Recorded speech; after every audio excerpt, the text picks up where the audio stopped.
Welcome, everyone, to our third in the series of virtual speaker luncheons. I'm Nancy Shepard, the president of the League of Women Voters of Palo Alto. This program is also co-sponsored by the Los Altos, Mountain View area, and South San Mateo County Leagues and Palo Alto Forward. The League of Women Voters envisions a democracy where every person has the desire, the right, the knowledge, and the confidence to participate. The Palo Alto League is a nonpartisan political organization that encourages informed and active participation of citizens in government through education. We endorse initiatives, but never a political party or candidate for office. We are membership-based and invite everyone over the age of 16 to become a member, citizen or non-citizen, and we are gender neutral. Please go to our website at lwvpaloalto.org to join. A little bit about this webinar. You will be muted throughout. However, we welcome your questions. Just go to the Q&A function at the bottom of your screen and type in your question. And at the end of the presentation, we will start the Q&A. The chat function will not be monitored for questions. Thanks for those of you who submitted questions in advance. We will do our best to get all questions answered. So here we are, the topic of today, housing in the Bay Area, how we got here and what will bring about change. Did you know that 80% of the Bay Area residents agree we have a housing crisis? Indeed. There have been many groups, organizations, and programs dedicated to the topic throughout the last quarter century or longer. Yet today it is a real crisis. Here we are during a pandemic where our essential workers travel long distances from the Central Valley to work at the grocery store, Stanford University, maybe our doctor's office. Many lament the time when our area was had better socioeconomic neighborhoods. Teachers lived in town, so too did first responders. Are these days over? In fact, when I first learned of this problem, of this pending issue, it was in the late 1990s where I attended a program led by Don Whedon, a retired Santa Clara County planner, who labeled the problem LA-8, meaning that every 8 years, California would grow by the size of Los Angeles.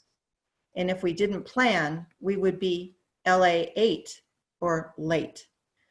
Here is a snippet from our past that is from Professor Terman, also known as the father of Silicon Valley, who once said, "When we set out to create a community of technical scholars in Silicon Valley, there wasn't much here. And the rest of the world looked awfully big. Now, a lot of the rest of the world is here." This is from 1969. I'm going to share my screen.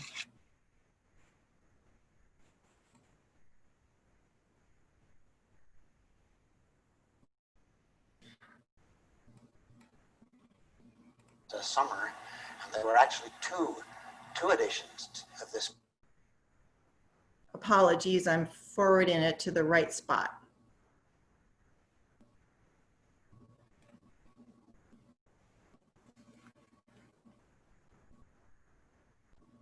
Really, and turned out very well. I'd like to ask you now, in retrospect, do you think this industrialization that has taken place in the Palo Alto area is a good thing? We hear sometimes that we are being overcome, the charm of the city of Palo Alto is being lost. What would you say to this? Well, there's certainly lots of complaints about things, and objections to changes and the like. But the interesting thing, you find that particularly in the last 25 years, when this growth and changes have come about, you find that in that period, the people who came to Palo Alto, irrespective of when they came, always liked the town the way it was when they arrived. If they came here 20 years ago, they loved the Palo Alto of that time, and they complain about the changes and the increased traffic and the more land being built on and so on. If they came here 5 or 8 or 10 years ago, they like it that way. They're perfectly content. And the fact that each new group of, you might say, immigrants that come here and settle down in Palo Alto like the town the way it was when they arrived, even if they only arrived fairly recently, means that it can't all be bad. I think you've answered my question beautifully. Thanks so much for being with us. So today we are navigating our future, and I am pleased to introduce Randy Tsuda, President and CEO of Alta Housing, formerly named Palo Alto Housing Corp. Randy has worked on numerous projects that received awards from the American Planning Association and the American Society of Landscape Architects. In May of 2018, his department received the Bringing It Home Award from SV at Home, a policy and advisory organization focused on increasing affordable housing in Silicon Valley. He currently, teacher, scholar, excuse me, I'm leader, going to shut and down gentleman my of high other, degree, a truly uncommon man. I'm going to let, Randy, do you mind reintroducing yourself, finishing this, because I have to turn my recording off now. On the current housing situation in which we find ourselves here in the Bay Area. And this is really a reflection of, in a lot of ways, my personal journey and experience being here in the Bay Area and what I've seen over the past years since I arrived here in the Bay Area in 1985.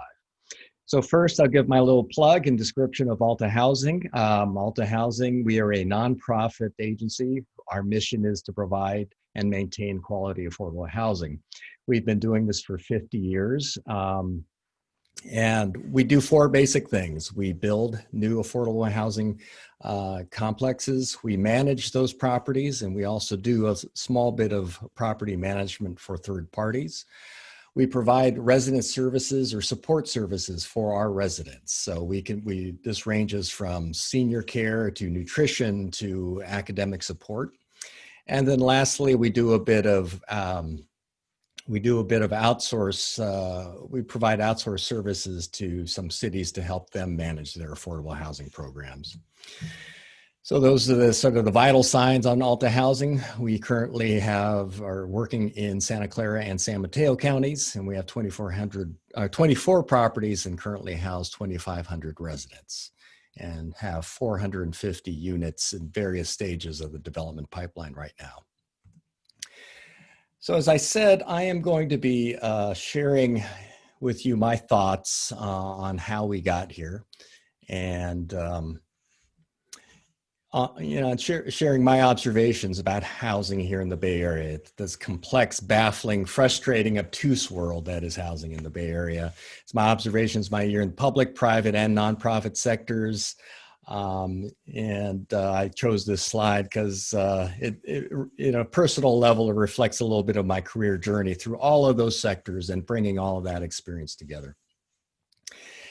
Let me just give you my quick safe harbor statement. What I'm going to share with you today are my personal opinions. They have not been endorsed by my board, and I know I have some board members that are watching today, so I will say that. And what I want to do today is have a little conversation with you about some ideas, my observations, and some ideas that I have on how we can address the housing crisis here in the Bay Area. Particularly as I joke with my kids, I'm getting to that get off my lawn stage in my life. So this is my entry into the Bay Area in 1985. This is Highway 101, commonly known as Blood Alley back in those days. A very different appearance than the current Highway 101 grade separated facility that we have today. So this is what it looked like as a person moving up here from Los Angeles, and thought this was the oddest way to enter the metropolitan area of the Bay Area. And back then, we still had open dumps and and other industrial uses ringing our bay. So this is an excerpt from the City of Mountain View's own marketing brochure. This is one of their first efforts to try and market the North Bayshore area to the development community. And back then, the North Bayshore, and just to give you a frame of reference, North Bayshore is where the headquarters of Google is in Googleville today. So it was North Bayshore was filled with wrecking yards. You had pig farms, you had a dump, you had illegal cockfighting operations out there at night. This is the image even in 1986 with the opening of the Shoreline Amphitheater that you can see in the background. The city still had an operating dump. And for those of you who were here in the Bay Area back then, you'll recall that you could always tell the direction of the wind back then, depending on the odors emanating from the shoreline dump. I think it's sometimes fun to take a quick step back and look at downtown Mountain View and downtown Palo Alto. This is Castro Street in 1957, 4 lanes of traffic, 2 in each direction. And then fast forward to the 80s, 70s and 80s, this is Castro Street right before the city started its renovations. And as a previous council member once told me, back in this stage of Castro's history, you could have laid your body down on Castro and nobody would run you over for about 10 minutes. You all know what it looks like today. It's been transformed. It's a very, very popular eating and dining location. And the downtown transit center is obviously one of the busiest in the Bay Area, along with the Palo Alto station. Downtown University never went through the abandonment that Castro did. This is an image from the Historical Association of University circa 1980. And this is more or less what it looked like when I came to the Bay Area. And I do remember the flashing red lights at night. And it was a fairly sleepy town back then after business hours. And obviously downtown today, at least pre-COVID, a very bustling community of offices, workers, eating establishments, and residents. So that's the transition we've seen from say the late 80s to today. You know, I always remember back in '92 as a frame of reference during the Clinton campaign, James Carville's famous or infamous quote, "It's the economy, stupid." And I think until early this year, right before the pandemic set in, I think many of us in the Bay Area, many people in the Bay Area started to express a lot of weariness of the prolonged economic expansion we've been experiencing. And a neighbor of mine over a pre-pandemic dinner, when I quoted James Carville, he said, "Yeah, it's amazing how we've transitioned from 'it's the economy stupid' to the feeling of the economy is stupid at this point." This is a snapshot for some data points for our consideration. This is the employment. This is the amount of employment in the Bay Area over the last close to 20 years. This again is, these are snapshots taken before the pandemic set in for the Bay Area. And that the black mountain chart is the amount of jobs in the Bay Area. This is the trend line for housing growth since the late 1960s. And if you run a best fit line through this data, these data points, there's been a steady downward trajectory on the amount of housing production. And in fact, if you really look at this, on the whole, housing production has been declining in the Bay Area for the last 50 years.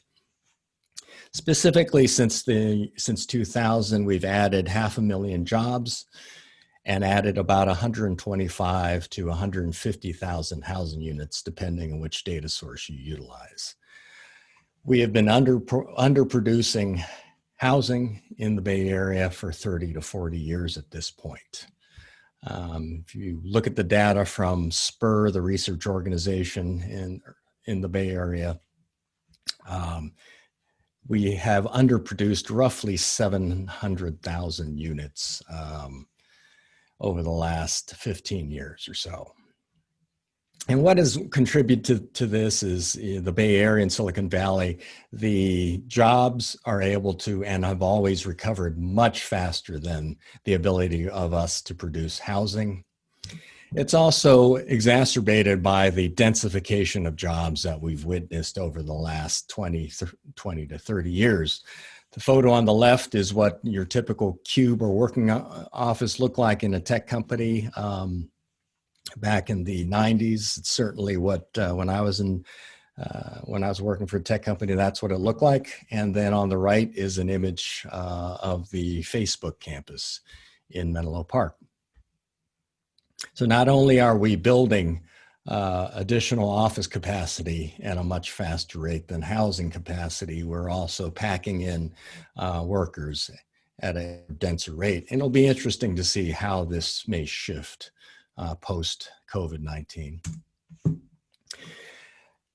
What this causes, the result is ever-increasing housing prices from Palo Alto, Mountain View, and Sunnyvale. You can see the charts, and this is pretty consistent across communities in Santa Clara and San Mateo County.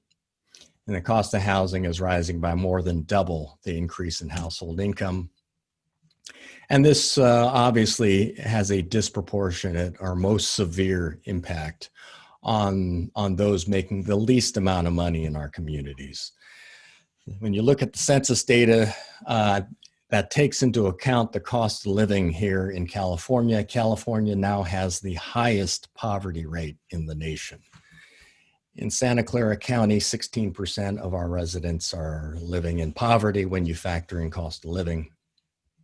And 55 to 85% of our lower income residents are paying a disproportionate amount of income, an unsustainable amount of income to keep themselves housed. So here's where we are today, and I'm going to describe to you what I feel and what I see in admittedly my bleakest times, and then I'll show you or talk to you a little bit about what I think we can do. So where we are today, obviously, we all know we're in the midst of the COVID-19 pandemic. We have 30 million Americans currently on unemployment assistance. The impact of the pandemic has fallen most heavily on the lowest income members of our communities. I think you layer upon that an increasing acknowledgement through sources like Richard Rothstein's book, The Color of Law, that nearly every level of government and every institution has participated in the explicit racial segregation of our communities. And this has been going on for many, many decades. You have the ongoing protests and advocacy for Black Lives Matter, advocating for economic justice, and as well as the end of systemic racism. And for all these issues that are permeating our society and our country today, housing is a critical component of these issues. You know, what we're confronting today is this ever yawning income disparity. We have a housing engine that really produces only expensive housing that addresses the highest wage earners in our community. We have tremendous land costs, $15 to $20 million an acre for land in many of our communities. Construction costs that even in the pandemic era have yet to come down. It takes a long time to assemble land and assemble properties for affordable housing. We have a very slow, highly regulated development review process and ongoing battles over development. All the while, homelessness is exploding in our communities across the Bay Area. Santa Clara County, homelessness has increased. We've all witnessed it increase 31% over the last 2 years, 43% in Alameda County. And then closer to home, or closer to our specific area that we're talking about today, and we're sitting and standing in the Ravenswood School District, 25 to 30% of students have experienced homelessness in the last school year. And then when you look at the data on community college students, roughly 400,000 community college students have experienced homelessness in the past year. So here we are, in many ways, the center of the economic universe. At least that's the way it feels. We are in the center we have the best and brightest minds. We are the wealthiest county, one of the wealthiest places on the face of the earth. We have some of the most successful companies in the world. So we have a beautiful area. As my daughter goes to school in North Carolina, I can attest to the fact that part of the reason we love it so much is we have no humidity and bugs out here. We are close to so many amenities. So how do we go about addressing this housing issue? And I've really come to conclude that in many ways we are having an identity crisis. We need to find a way to have a broad community conversation about who and what we are going to be in the Bay Area moving forward. And I think we are struggling with our identity on many different axes and many different variables. The choice of, are we going to focus on the public or private? Are we going to focus on the region or our local communities? Will we be urban in the future? Are we at that inflection point, or will we hold on to our suburban roots? Will we emphasize and continue to emphasize jobs, or will we pivot to housing? Will we make the choice to focus on inclusivity and reject exclusivity? Will we focus on our communities rather than individuals? And will we regard housing as a fundamental human right and not as an investment?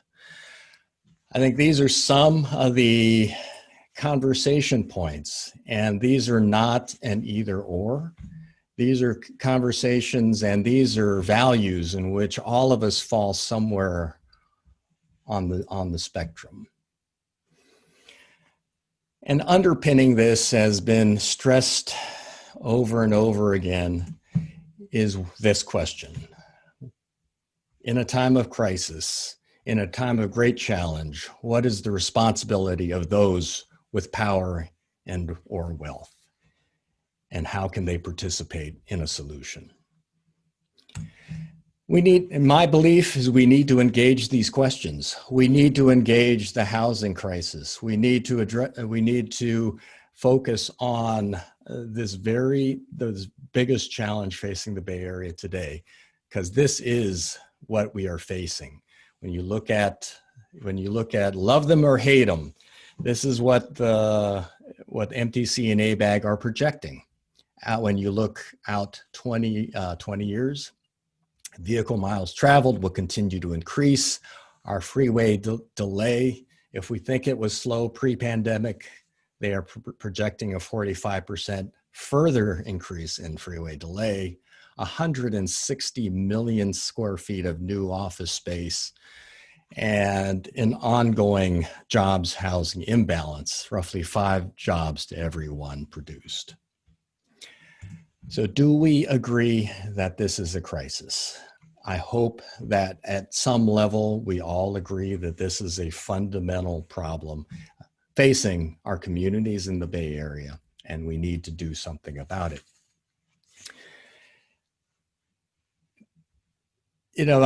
My daughter has this saying when she's ticked off at me. She responds to me very flippantly, "Dad, that sounds like a you problem, not a me problem." And I apply that many ways to the housing situation. I'd rather not agree or rather not posit this as a you problem or a me problem, but this is a we problem. This is our problem. It's a community problem and it's a Bay Area problem. And it is a regional problem. in the best sense of the term. I think many times we throw out that statement, housing is a regional problem, as a way to push off responsibility or try and avoid our responsibility. But I believe in the best sense of the word, it is a regional problem because no one community, no 5 community, no 10 communities will solve this.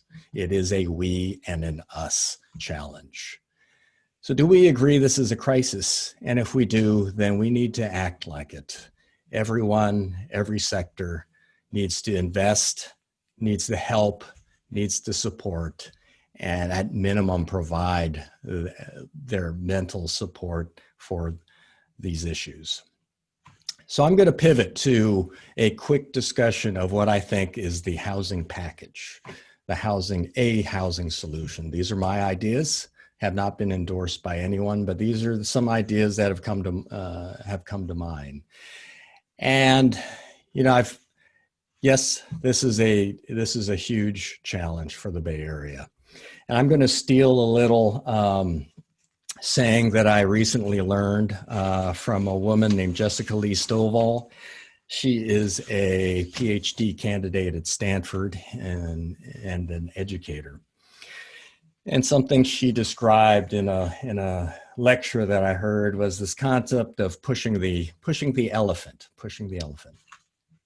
And in today's context, the housing crisis is our elephant. The elephant is 1.4 million affordable housing units needed in California and 240,000 additional affordable units needed in the Bay Area. And her concept of pushing the elephant, we acknowledge the elephant is much bigger. It doesn't want to move. It may not be fully aware that it's even being tried, that we're even trying to push it. But there is a value in us collectively deciding to push that elephant.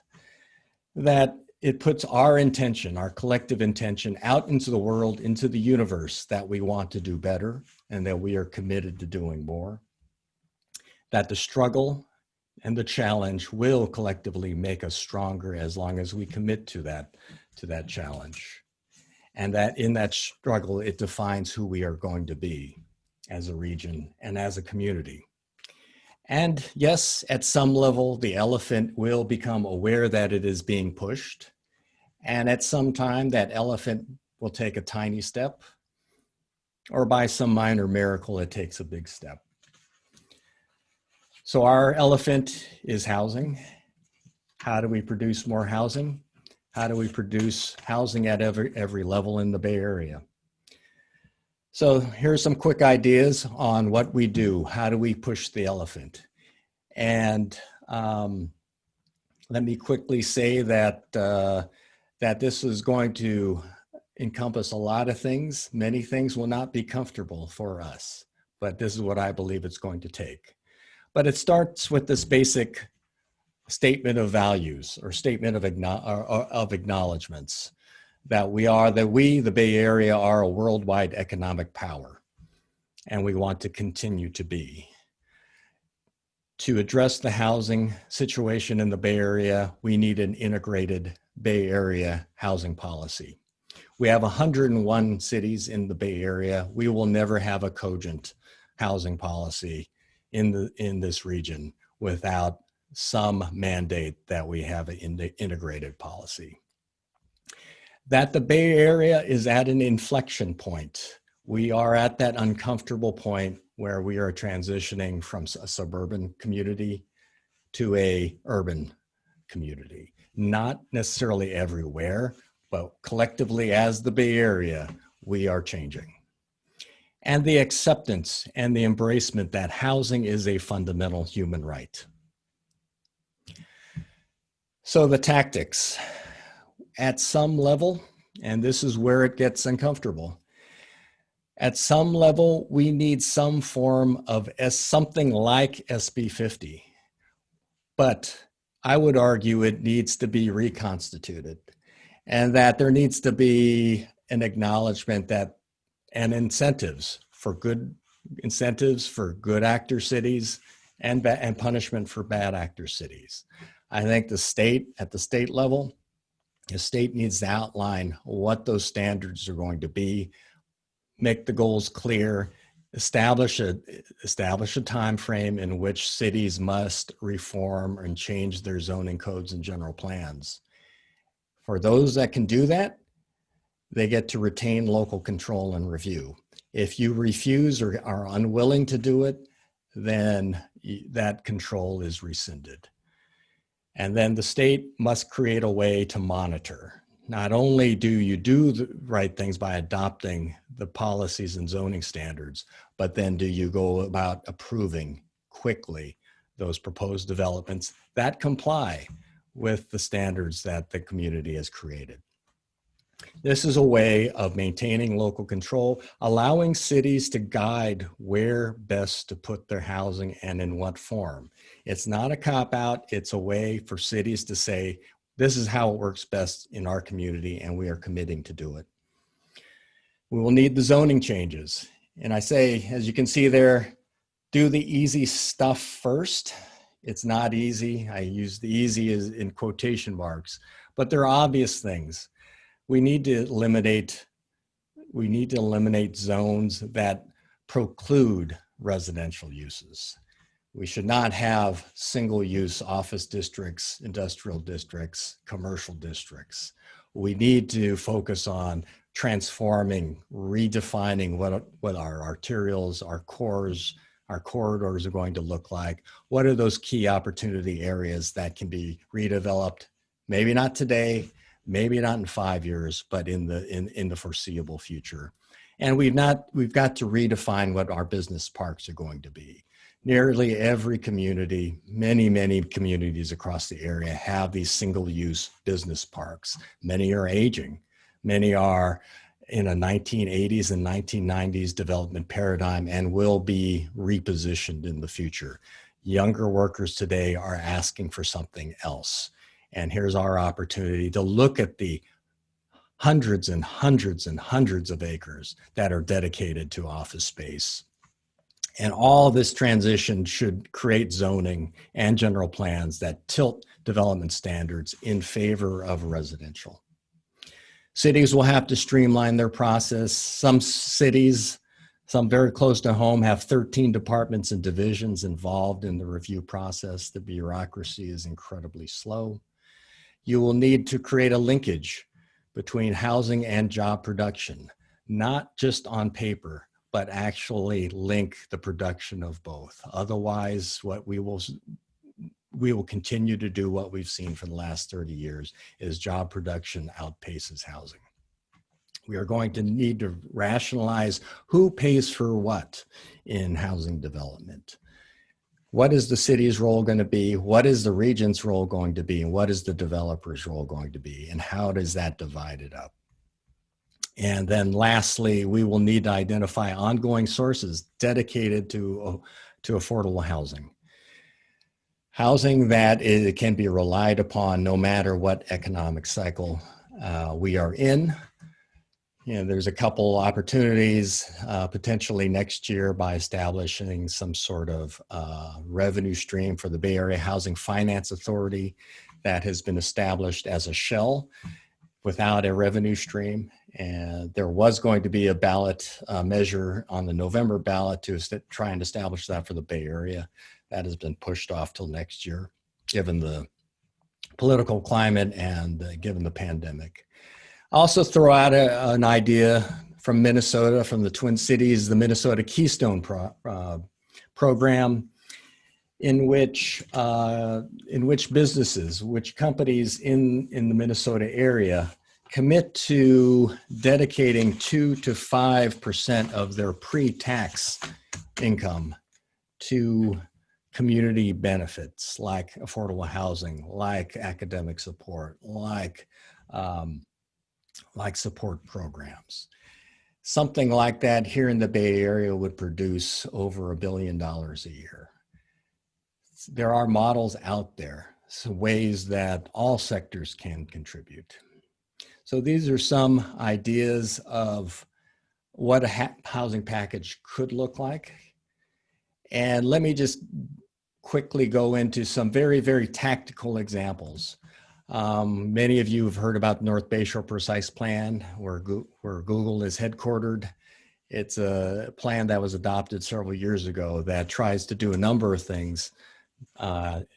Restore habitat, increase the creek, restore the creek environment to what it was before we channelized them, incorporate 10,000 residential units into that area, allow for some additional job growth, and improve transportation linkages between downtown and North Bayshore through cycle tracks, through new bike and ped bridges, through a dedicated bus lane up into North Bayshore.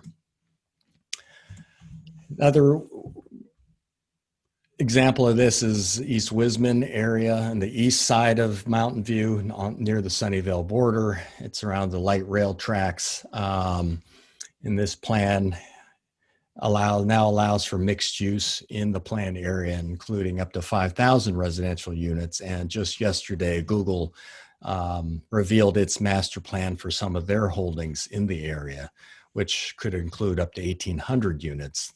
That's on top of the 450 units that the city has approved by Summerhill, and there is another 400 units currently going through the pipeline. There are opportunities in every community. Palo Alto has been engaged in the North Ventura Coordinated Area Plan, or CAP conversation, for several years now. Certainly long term, it's unclear when this will come to be, but it is important to emphasize housing long term in this area. And I think in today's economic climate, in the development arena that we find ourselves in, increasingly we will have partnerships between for-profit developers and public agencies and or nonprofits. One example is a project here on Middlefield Road in Mountain View, where there's a partnership between FortBay and the Mountain View Whisman School District that provides, as you can see, over 500 apartment units and a separate building containing 144 units for teachers and staff of the Mountain View Whisman School District. Another example from Redwood City is a partnership between Sobrato and Mid-Penn Housing, another affordable housing developer, in which Sobrato is dedicating a site that is building 3 on this slide that allows Mid-Penn to produce 120 affordable units. So this is a true mixed-use project. Market rate, affordable housing, some office and retail.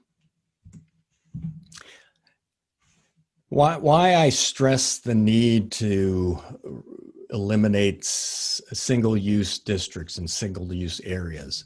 This is the amount of residential land that's dedicated to single-family uses. As you can see, it ranges anywhere from 50 to 98% in communities in northern Santa Clara County. We need to grow the amount of land in which housing can be built. We need to expand where housing can be built and built at greater densities. Because this is the challenge. This is the challenge Palo Alto is facing. This is the housing needs allocation from the last cycle, the current cycle that we are in. As you can see, there's a huge gap between what has been planned and what has been produced. Roughly 28% of the housing production number has been met to date. And this will become an increasing challenge for the city, all cities, as we go forward, because at some point there will be further housing mandates from the state. So with that, I hope that I've given you a little snapshot of what can be done, how we can take steps to push the envelope, to move housing to the forefront, to really start making a difference. It will take commitment, it will take involvement, it will take your support, and it will take the support of our organizations across the Bay Area. So thank you very much. And at this point, I'm going to hand it over to Lisa Renner for questions. Lisa.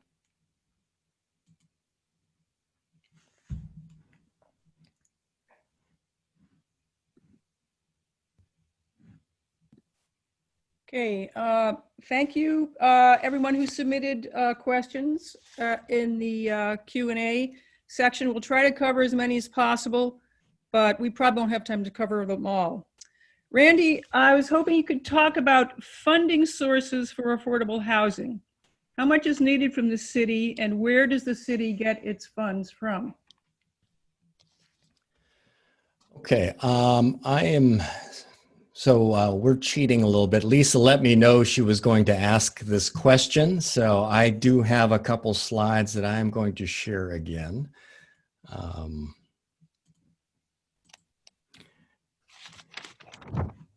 Here we go.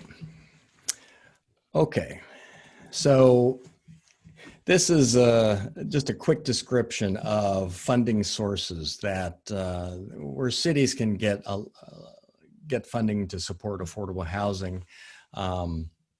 Commercial linkage fees, those are fees that are paid by developers of office or jobs producing uses that go into the city's affordable housing fund. Obviously below market rate housing fees. You can see community benefit contributions are another source of not only money, but can also be a source of land. Some communities are, particularly at the county level, have endorsed or passed bond measures in which the proceeds and the revenue stream goes into funds dedicated to affordable housing. And then on the other side, that's the fund side, and then there's this side in which cities can reduce costs for nonprofits, utilizing city-owned land. Utilizing land that is already in the public's control and free is a significant way to immediately reduce the cost of a project by anywhere between 13 and 20%. And obviously waiving of normal fees that are charged on housing. These are some of the sources that exist that we and many affordable housing providers tap. We usually tap between 3 and 5 sources of funding to build a new project. You can see, I'm not going to read them all to you, but there's Santa Clara County, the Measure A funds on the county level, many state grant programs. There's the low-income housing tax credit program administered by the state, but it is a creature of federal law. And then there's even in some cases some small amounts of funding available from the federal government through the CDBG home program. This is a quick snapshot of 7 most recent affordable housing projects that Mountain View has invested in and approved. The names have been changed, and these have been normalized to 2019 dollars, but you can see the cost per unit, but importantly, you can see the local subsidy per unit ranging from $150,000 on up. That's the amount of city contribution that's necessary to get affordable housing built. So that's a quick snapshot, Lisa. Wow, thank you, Randy. Those are pretty startling figures. One question is affordable housing more expensive to build than market rate housing? And related to that is, why don't market rate developers build more housing that is affordable to low and moderate income households? I'd say the answer to that is, like many things, is it depends. There are situations, because depending on the community, because of labor requirements and city requirements to utilize union labor and things like that. This varies widely across communities in the Bay Area. So that can certainly add to the costs of affordable housing projects. On the other hand, the commonalities, land cost is the same. Construction costs on a per unit basis are the same. We don't our costs in terms of interior finishes and things like that are clearly less, but most of the time cities require the same design standards and the same types of exterior materials as with a market rate developer. So that's kind of the short answer. And why don't market rate developers build affordable housing? Some do. We are in a partnership with Related Affordable. They do both affordable housing and market rate housing, and others do as well. But that is the exception rather than the rule. Many times, most times, I think market rate developers find that it's just far more profitable to build market rate housing. Okay. Can you talk about how inclusionary zoning works? And do you think it's preferable that a market rate developer pay fees rather than build some affordable units within the development? So the concept of inclusionary housing is that basically if you build market rate housing, a certain percentage of those units should be affordable to those in various income categories, moderate or low income categories. That's the basic concept. I think in Palo Alto and Mountain View, the requirement is both roughly 15%. Mountain View, in some locations, it's 20%. That's the basic concept. You know, I think you need a mixture of inclusionary units that are built with the market rate units, and you need standalone affordable projects. I think because we serve slightly different types of people, I think you need both to cover the entire economic spectrum. Market rate developers aren't going to provide the support services, counseling services that some residents need, that we do in all of our affordable projects. So as I described at the very beginning of this presentation, we supply job training, reading support, academic support for our residents, depending on who is living in our complexes. That is not something you find in market rate developments. And we typically make our units affordable to a much lower income range. Okay. What can city residents do to effectively advocate for affordable housing? I think clearly there are organizations you can join: Palo Alto Forward, SV at Home, the NIMBY, one of the NIMBY groups. You don't need to join one of these to advocate for affordable housing. You can advocate for affordable housing and/or housing in general by attending meetings, speaking in favor of proposals, participating in the process by which cities adopt plans, speaking with your elected officials, organizing during elections, you name it. There are a myriad of ways to participate. You know, a lot of times in public hearings at the most grassroots city level, we have obviously these public hearings, and it is very, very helpful to have voices on both sides of the development and housing issue. Have those who are concerned about it and those who are advocating for the project and espousing why it is beneficial to the community. Okay, thank you. What is the best way to address community fears of affordable housing? I think it takes in a number of different forms. One is, I think one of the most effective ways, frankly, is to tour affordable housing projects. You know, I think we are a long ways from the stigma of public housing. We all have seen those types of projects. You've seen the videos of Pruitt and stories of Pruitt-Igoe, et cetera. I challenge people to identify our projects, for example. I think when you walk through our projects, such as Oak Court in downtown Palo Alto, we commonly have people stopping by trying to rent in there because having no knowledge that's an affordable housing complex. So I think it fits in nicely from a design standpoint into the downtown Palo Alto character. And we maintain these projects beautifully.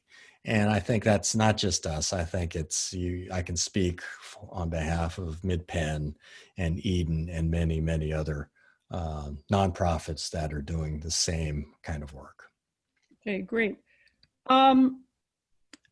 I have a question that I think you might have answered already. Rothstein calls for an end to single-family zoning. Is that a realistic solution? In the immediate term and medium term, no, I don't think that is realistic. It's probably an unpopular opinion for me to express. I think that's the reality. You know, with all the hats I've worn from the public sector side and in my current role, I think in the immediate term, in most communities in the Bay Area, that is going to be an incredibly tough sell. I think that, again, we need to empower communities to choose how they are going to meet their housing objectives. We empower them to make those decisions, change their plans and codes and zones, accommodate, and ultimately help produce the amount of housing that's necessary. And they get to choose in a way that works best for them. There are single family zones that historically have, in many of our communities, that are not truly exclusively single family. There are a lot of places, neighborhood zone single family today that have always had a mixture of unit types, duplexes and some small quadplexes and things like that, courtyard housing. So this is an area in which I think we ought to try to empower communities first before we engage in some mandate. Okay, thank you. Are there any funding practices by banks which affect positively or negatively on the creation of low and moderate housing? Banks, large banking institutions are actually one of the biggest investors and purchasers of tax credits. They provide a lot of the equity that's needed to build affordable housing projects in exchange for that federal tax credit. That is the primary way that and a huge influence that they have over an involvement in producing affordable housing. Okay, thank you. I think we're just about running out of time. I'm going to move over to the closing remarks from Nancy, I think. Let's see. Let me. It's Lisa. It's Myra. Oh, Myra. Okay, there you go, Myra. Thank you. Thanks. Well, first of all, I want to thank Randy for an incredible, real conversation starter. I think that you were clearly thought-provoking and gave us a really insightful look backward and forward. And based on the number of questions that came in from Q&A, I think we could have gone on and kept you busy for at least 30 minutes more. So I think we may need to invite you back at some point. So thank you again. And I also want to thank our co-sponsors for this webinar. We, as we mentioned in the beginning, had the League of Women Voters South San Mateo County, League of Women Voters Los Altos Mountain View, and Palo Alto Forward. And we hope some of your members joined us today. We're not sure in terms of who is on the webinar, but thank you for those of you who attended. I also want to just let everyone know that we'll be sending out a SurveyMonkey at the end of the week. Please look for it in your email and take a few minutes. It's very short, and we really, really appreciate your comments. We want to continue this speaker luncheon virtual series throughout the coming year, and would very much appreciate knowing what you like, what you're looking for, what you don't like, and any recommendations for speakers that are on your mind that you'd like us to reach out to, that you want to hear from. And also just a reminder that we did record the session. So if any of you want to see it again, want to look at the slides again, we will have that posted on the League of Women Voters Palo Alto website. I know there was one question or comment that came through chat. Can you get a copy of the slides? I'm not sure of the answer to that. I don't know, but the recording will definitely be available. So I can leave it at that and do a little bit more research on the availability of Randy's slides. And just before a minute before leaving the webinar, please take a look at some important information about voting and the upcoming League of Women Voters sponsored events. So we have here for you the list of all the candidate forums. Of course, everything this year is virtual, so no need to get in your car and drive. You can participate and join in multiple events coming up before the election. So you can see here the list of the candidate forums. We've got 1, 2, 3, 4. We've got 7 candidate forums and 4 pros and cons events.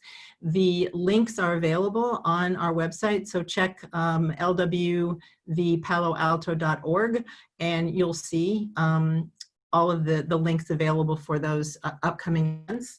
And just essential voter information. Ballots will be mailed out on October 5th. So vote early, vote safe. It's really, really important. I know you've all heard this already, but it just can't stress enough how important it is to return your vote by mail and do it as early as possible. You can do it 3 ways. You can mail the postage paid return envelope. There are many official drop boxes around the city. And then the vote centers will be actually open for 4 days from October 31st through November 3rd. So why go to the vote center? You need accessible voting equipment. You need to get a replacement ballot. You need to register to vote and cast a ballot if you haven't registered, and to get help in voting material in multiple languages to drop your ballot or vote in person. So the county, the city, the state has made every possible thing available. We know there is, so much riding on this election. I know every person who's on this webinar is fully aware of that. Just make sure that you tell all your friends, your family, your neighbors, everyone you can think of to make sure they cast their ballot. Remember that democracy is not a spectator sport, and to make change, we have to vote. So that's my last word to everyone, with the final thank you to Lisa for doing the Q&A today, for Randy for a great conversation, and for all of you who participated, and for our co-sponsors. So be well, be safe, and vote. Thanks, everybody.